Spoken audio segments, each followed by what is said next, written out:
A Long Walk to Water by Linda Sue Park, Chapter 2. Southern Sudan, 2008. Naya put the container down and sat on the ground. She always tried not to step on the spiky plants that grew along the path, but their thorns littered the ground everywhere. She looked at the bottom of her foot.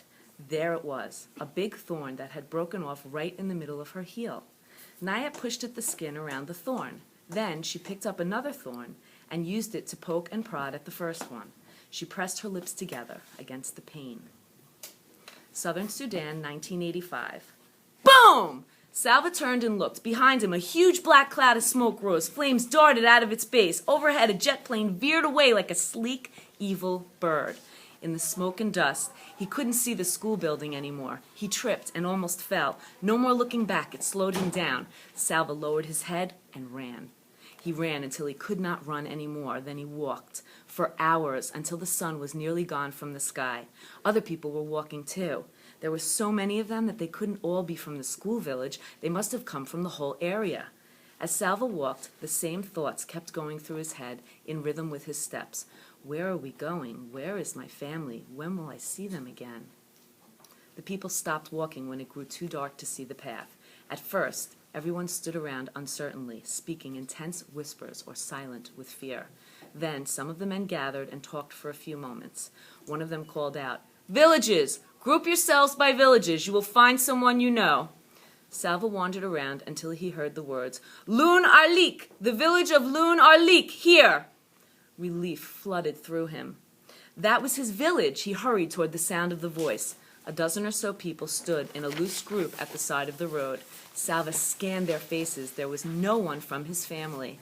He recognized a few people, a woman with a baby, two men, a teenage girl, but no one he knew well. It was comforting to see them. They spent the night right there by the road, the men taking shifts to keep watch. The next morning, they began walking again. Salva stayed in the midst of the crowd with the other villagers from Lun Arlik. Oh, it's Arik, sorry. In the early afternoon, he saw a large group of soldiers up ahead. Word passed through the crowd. "It's the rebels!" The rebels, those who were fighting against the government. Salva passed several rebel soldiers waiting by the side of the road. Each of them held a big gun. Their guns were not pointed at the crowd, but even so, the soldiers seemed fierce and watchful.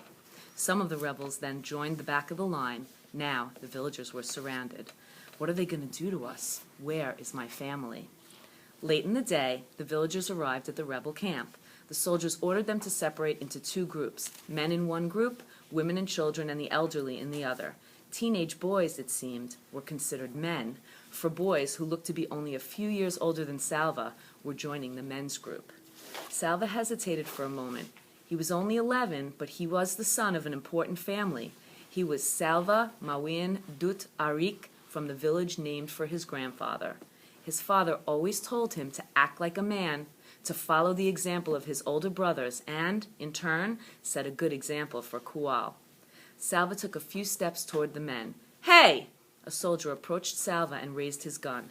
Salva froze. All he could see was the gun's huge barrel, black and gleaming as it moved toward his face. The end of the barrel touched his chin. Salva felt his knees turn to water. He closed his eyes. "If I die now, I will never see my family again." Somehow, this thought strengthened him enough to keep him from collapsing in terror. He took a deep breath and opened his eyes. The soldier was holding the gun with only one hand. He was not aiming it. He was using it to lift Salva's chin so he could get a better look at his face. "Over there," the soldier said. He moved the gun and pointed it toward the group of women and children. "You are not a man yet. Don't be in such a hurry." He laughed and clapped Salva on the shoulder. Salva scurried over to the women's side. The next morning, the rebels moved on from the camp. The village men were forced to carry supplies, guns and mortars, shells, radio equipment. Salva watched as one man protested that he did not want to go with the rebels. A soldier hit him in the face with the butt of a gun. The man fell to the ground, bleeding. After that, no one objected. The men shouldered the heavy equipment and left the camp. Everyone else began walking again. They went in the opposite direction from the rebels, for wherever the rebels went, there was sure to be fighting. Salva stayed with the group from Lun Arik. It was smaller now without the men, and except for the infant, Salva was the only child. That evening they found a barn in which to spend the night. Salva tossed restlessly in the itchy hay. Where are we going? Where is my family? When will I see them again? It took him a long time to fall asleep. Even before he was fully awake, Salva could feel that something was wrong. He lay very still with his eyes closed, trying to sense what it might be. Finally, he sat up and opened his eyes. No one else was in the barn. Salva stood so quickly that for a moment he felt dizzy. He rushed to the door and looked out. Nobody.